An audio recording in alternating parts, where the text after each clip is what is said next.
Участок дороги Вилюй в черте города Вилюйска приведут к нормативам. Сегодня управление дорог Вилюй и Рик-Автодор заключили госконтракт на проведение капремонта участка длиной 6 километров. Таким образом, в октябре следующего года, по окончании всех работ, участок федеральной трассы в черте города Вилюйска будет соответствовать всем современным требованиям. Это позволит обеспечить безопасный и комфортный проезд.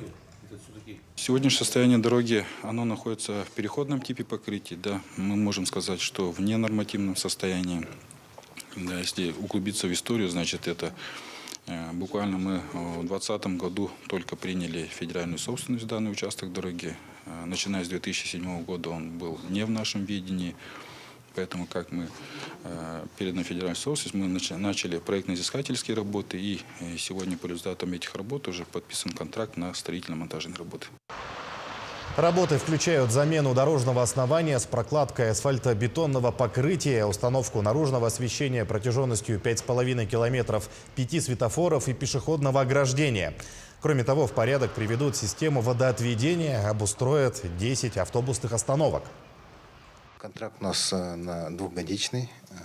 Сейчас мы уже начали перевозку инертных материалов, перевозку асфальтобетонного завода мы начнем тоже вот буквально на днях, в принципе.